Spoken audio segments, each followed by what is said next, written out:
Buongiorno everyone, please vote for us to bring another one of these bad boys back to the Toon. 2 years in a row. We're at the Football Content Awards last year. We won the Best Newcomer. This year we're up for Best Club Content Creator in the Premier League category. Links in the description. You can also vote on Instagram by tagging me in this image. You can also vote on Twitter. Cheers everyone. Buongiorno everyone. Is it time for cans? Maybe. It's definitely time to get the cans out for the football as it is back this Sunday. Few days time, Newcastle United back in Premier League action. Welcome Sheffield United to St James's Park. They don't welcome any of us, so do they? Bastards, Corona, 2020, bollocks. Never mind. Watch it on Sky, watch it on Pick TV, Freeview. All the games are meant to be free, well most of them. This one is anyways. I need to talk you through this as well. Look at this. The third kit, yeah. I've got the home one, had the away one. Not from Sports Direct before anyone starts whinging, yeah. This one, I had to complete it, I had to get the collection, I had to get the trio. Especially since football's back and coming on. Someone else to wear in the videos, really. I'll give you £55 if you can guess who I've got on the back of this top. It's a match-worn top as well. Big up my guy, Francelet. Francelet, 55. EFL trophy. Same trophy the Magpies are in. Obviously, Francelet's a young'un, so we'll let him off. Francelet was the young French defender. Big lad who was spotted at St James's Park in the summer. Who's the new signing? And it was him. But obviously he's for the future. Hopefully Francelet has a big future at Newcastle United. Will the future of Newcastle United be decided anytime soon? Takeover, what we are now Tuesday, so it must be this Friday. And then Friday will come and then it must be next week. Of course, that's how it works. But the day the WTO, before we get the Sheffield United game, WTO released a long-awaited statement about the investigation and all this piracy stuff. And basically, cutting it short, in a nutshell, yes, they've been found guilty for streaming Premier League football illegally in Saudi Arabia, but they can't link that to the PIF, Public Investment Fund, who are buying Newcastle United. And there was no mention of Newcastle United or the takeover or anything.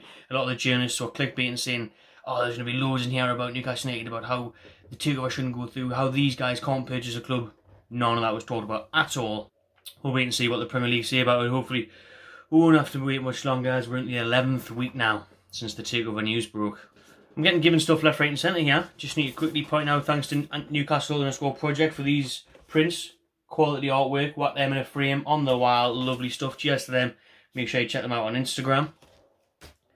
Football, Sunday, 2 o'clock, St James's Park. The previews, yeah, no idea what to expect. Nobody does, as the return of Premier League football comes back after the weirdest spell and delay ever with COVID-19. Sheffield United, our opponents on Sunday, actually will have one more game to play than us. They kick off the Premier League action tomorrow against Aston Villa. The first Premier League game back in 3 months, over 100 days since we've seen the action. Will it be an advantage? Sheffield United play one more game, get that match fitness up. Will it be a disadvantage? Will it be them more tired since they're not used to playing? Come Sunday, will they get an injury or two? Hopefully. Obviously nothing serious, nothing long term, but just hopefully enough to, give us an advantage. Get Fleck out there, Henderson, the keeper, and any other players that have been doing tremendously well for them this year. Sheffield United on the verge of European football after the first season back in the top flight. Chris Wilder done a class job there. English manager, great to see. What was also great to see was our 2-0 win at Bramall Lane. VAR on our side. Andy Carroll, influential. He's back and fit. Brucey's got 25 players to pick from. And this is pretty much near on fully fit side, apart from the Longstaff brothers potentially. Maybe Matty more so because he's on his way to have some bolognese. Dwight Gale, still injured. Always seems to be injured, him now as well. And Kieran Clark haven't featured in the warm-up games, so that's potentially a sign that they're obviously not fit. Danny Rose is obviously extending his loan deal. Apparently he's up for as little as $5 million in the summer as well, so he'll probably start most likely at left back. You've got Bentaleb is still to be announced whether he's getting extended. Lazzaro's already extended. You've got the likes of Manquillo, Rob Elliott and Andy Carroll. His contracts are about to end as well, so there's a lot of sort out behind the scenes, as well as obviously giving people the fucking money back for the season tickets.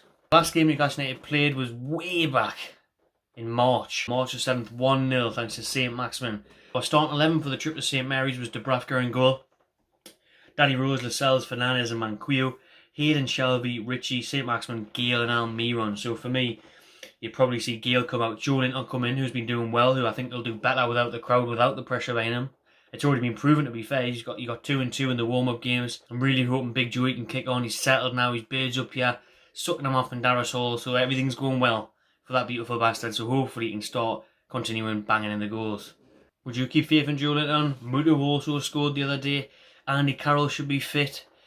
Dwight Gale looks like he isn't. I mean, what else kind of system can you play, really? I think we will be playing with 4-2-3-1. It's been interesting to see, actually, Brucey's been playing DeAndre Yedlin as like a right winger in some of these warm-up games. He's featured heavily then, and a lot of the clips that the club have shared on the Twitter account has been Yedlin crossing into the box, so that must be a plan that they're working on. Manquillo at right back, Yedlin further forward in a right wing role, as well as obviously you've got Lazaro there, who, as I said, has extended his loan deal, so he'll be trying to impress. Now, looking at Sheffield United, and this is obviously difficult doing this now, there's been such a break, but they had one of the best away records in the league. They've only been beaten by Man City and Liverpool, the two runaway teams in the league, obviously particularly Liverpool. The Blades, a club very much on the up, haven't visited Newcastle in over a decade, since 2010 when Chris Hughton's side won 2-1 and sealed promotion.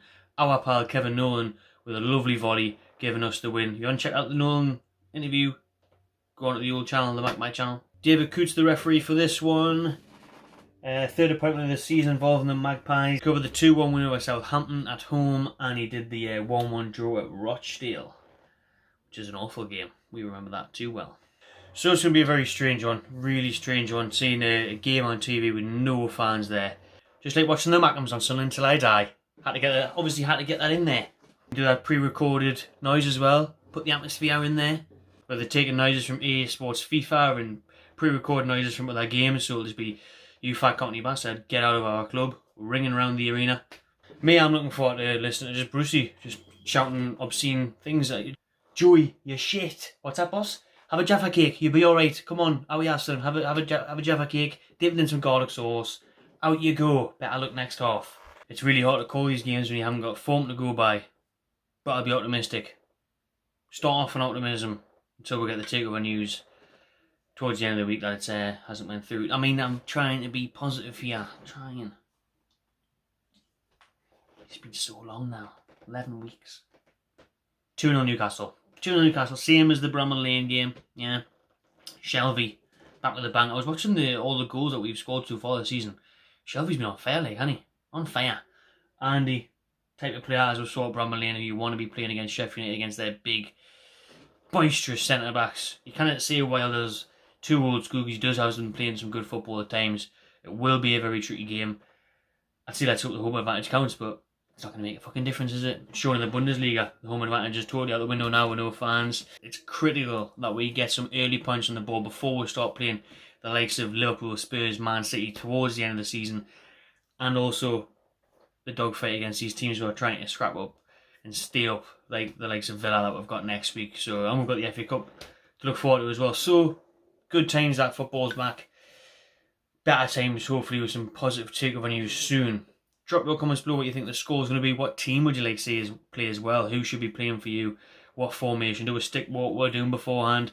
Has Brucey got something in your sleeve? DeAndre Yedlin, the next Ronaldinho. Cheers for watching. Subscribe to my channel TV and enjoy yourself.